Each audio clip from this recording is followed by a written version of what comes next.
We came to Belfast not to plant a church, but to be interns at a church. You know, I had felt God speaking to me about Ireland, Northern Ireland, this island, and really had that in my heart. And the church we were part of, the Smith Vineyard, had helped plant the vineyards in Dublin and in Belfast. And so it was a natural fit to kind of be sent over as interns and just do anything and everything to help for a year. So we raised a bunch of support from the States and turned up really, really young and newly married and excited to be there.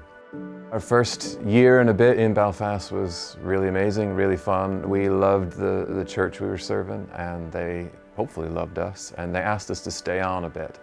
And so we thought, why not? And halfway through that time, the original planting pastors, a wonderful couple called Philip and Jackie Corrigan, decided that the Lord was moving them on. And they came to us and said, would you take this on? Would you take this over? And that just looked like taking it on and stewarding what someone else had began, and then letting the Lord speak to us over time about how He wanted to use us in the story of Belfast City Vineyard.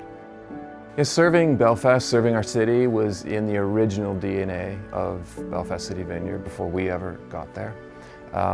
And so that was in us and on us and through us. But then we had a period where we actually had to take a good, hard look at ourselves. Were we actually doing things in our city? Were we serving the poor? Were we sharing the gospel? And there was kind of a fateful kind of week in my life, a bit of a crisis week, when I realized we were sending people abroad on missions trips, but were we sharing the gospel at home? And that led to, you know, dreaming with staff and key leaders about what would that look like. And one of the things we landed on was just a crazy dream, like what would it look like if nobody in our city had to go hungry? And that's a crazy dream, that's a complicated thing, that's a complicated question. But we just decided to dream it and to go for it and to see what could we do and to seek the Lord for what might that look like. And that's where our compassion ministry actually was born. So we started as a food bank. Everybody knows what that is now these days, you know, putting together emergency food bags, distribute them. But actually for 4 years, we didn't meet anybody that we were serving. So, such was the reputation of any church in our city that no charity wanted to trust the church. And so we simply served the charities. We made food bags available every week, passed them on to the charities, and they gave them to those that they were serving, and we simply served. But we never thought of ourselves as a food bank. We wanted to be developing community amongst the vulnerable and the marginalized, working with people and alongside people. And so in a nutshell, we say Storehouse is all about developing communities that recognize the significance in anyone.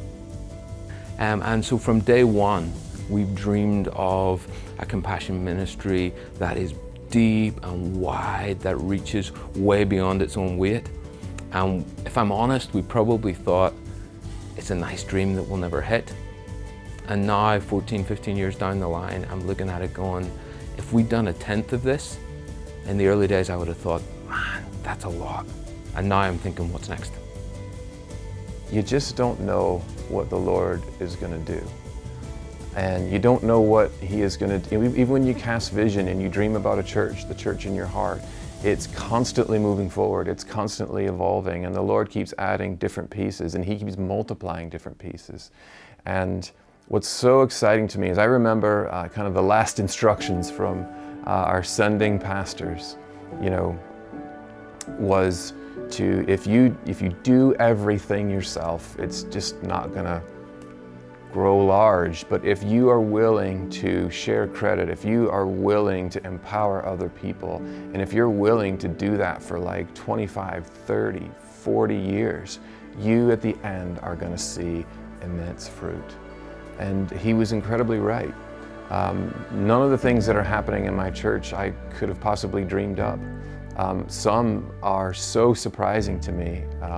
You know, I thought I wanted something else, but the Lord took us to a different part of the city, or this aspect of our compassion ministry is so brilliant and ingenious, but it's complete other people that thought all this stuff up. And God just brought the right people and the right circumstances together. And when we just simply give our lives and we recognize we're actually stewards of what the Lord is doing in our churches, in our cities, and we empower other people, so many things can be multiplied. And I just sit back and I'm just so surprised, because none of it was like a plan.